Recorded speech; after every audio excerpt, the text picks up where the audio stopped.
दोस्तों, जब भी एचआईवी से रिलेटेड कोई भी खबर आती है, कोई भी न्यूज आती है, कोई भी अपडेट्स आती है, तो हमारा फर्ज बनता है आपको बताना चाहिए। तो दोस्तों देखो, एचआईवी के बारे में तो आपको पता ही है, जब किसी का किसी के साथ एक्सपोजर हो जाता है, यानी कोई किसी से अनप्रोटेक्टेड तरीके से यौन संबंध बनाता है, उससे क्या होता है, अगर जिसके साथ उसने यौन संबंध बनाए हैं, अगर उसको एचआईवी है, एचआईवी का वायरस है उसके अंदर, तो फिर वो दूसरे के अंदर भी ट्रांसफर हो जाता है, ट्रांसमिट हो जाता है। देखो, अकेला एचआईवी नहीं होता, अकेला एचआईवी नहीं होता, उसके साथ और भी एसटीडी प्रॉब्लम्स होती हैं, सेक्सुअल ट्रांसमिटेड डिजीज और भी होती हैं, जिसमें सिफिलिस भी हो सकता है, क्लेमाइडिया भी हो सकता है, गोर्निया भी हो सकता है, जिसमें हेपेटाइटिस सी वायरस भी हो सकता है, बी वायरस भी हो सकता है, एचआईवी तो मैंने आपको बताया ही है,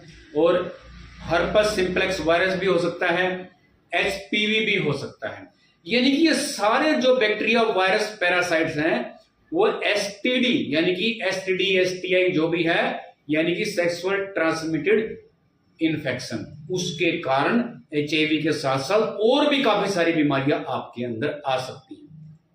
आपका जो ज्यादातर ध्यान होता है वो सिर्फ एचआईवी के ऊपर होता है। अगर एचआईवी आपका नेगेटिव आता है विंडो पीरियड्स के बाद भी, विंडो पीरियड्स का मतलब होता है कि जो एचआईवी हमारे शरीर के अंदर आया है, उसके अगेंस्ट हमारी बॉडी ने जो रिस्पॉन्स दिया है, रिस्पॉन्स कितने दिन में देती है, उसको हम विंडो पीरियड्स बोलते हैं। मान लो 23 से 90 दिन के अंदर रिस्पॉन्स देती है, क्योंकि शुरू में तो पता नहीं चलता बॉडी को कौन सा वायरस है, क्या है। उसके बाद शरीर में एंटीबॉडीज बनना शुरू हो जाते हैं। जब एंटीबॉडीज बनना शुरू होंगे तो फिर हम एंटीबॉडीज टेस्ट करवाएंगे, तो हमें पता चलेगा एचआईवी हमारा पॉजिटिव है या नेगेटिव है। लेकिन कुछ ऐसे भी टेस्ट हैं जो विंडो पीरियड्स को कम कर देते हैं, तो वो भी टेस्ट आते हैं। रैपिड टेस्ट हो गया, एनएटी टेस्ट हो गया, तो और भी काफी सारे टेस्ट हैं, कॉम्बो टेस्ट है, P24 टेस्ट है, तो जो विंडो पीरियड्स को कम कर देते हैं। लेकिन हमारी एडवाइस आपको यही है कि विंडो पीरियड्स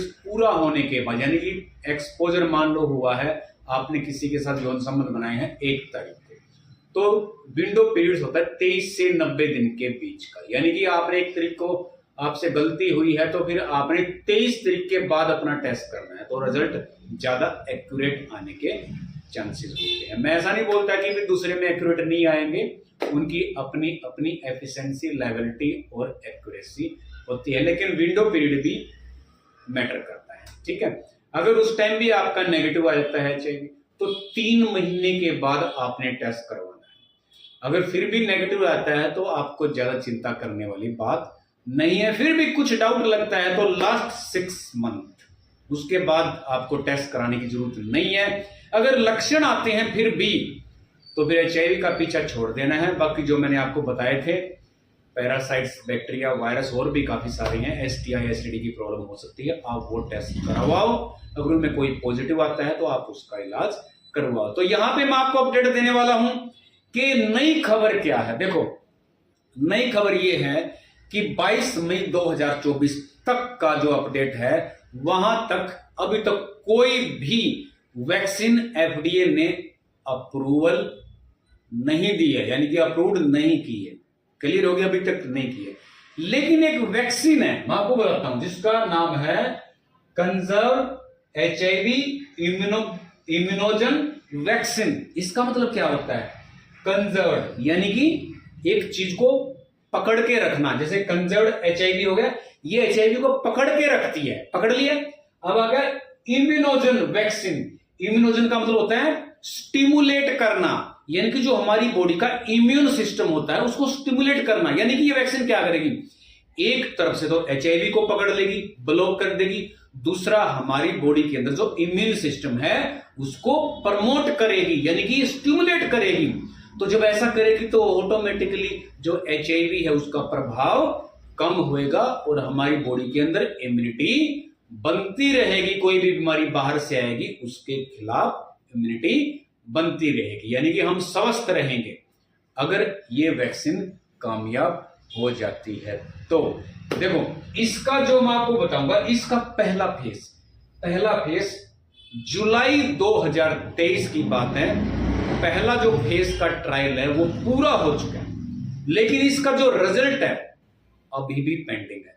अब रिजल्ट क्यों पेंडिंग है, क्या रीजन है, क्या कारण है, क्या प्रॉब्लम, समस्या, कठिनाई क्या है इसके पीछे, अभी तक कोई स्पष्टीकरण नहीं है, लेकिन इसका रिजल्ट पेंडिंग है अभी भी, और इसकी ट्रायल हो चुकी है पूरी। तो देखते हैं आगे इसका रिजल्ट आएगा, कब आएगा, सेकंड फेज में जाएगी या फिर एफडीए इसको अप्रूवल देगी सेकंड फेज के लिए, सेकंड ट्रायल के लिए, या फिर नहीं देगी, ये तो आने वाले टाइम पे आपको पता चलेगा। तो मेरा आपको जानकारी देने का मतलब यही था कि 22 मई 2024 तक वैक्सीन नहीं आई है, एफडीए ने किसी भी वैक्सीन को अप्रूवल नहीं दी है, लेकिन एक वैक्सीन है जिसका जुलाई 2023 में जो ट्रायल है फेज 1 का वो पूरा हो चुका है।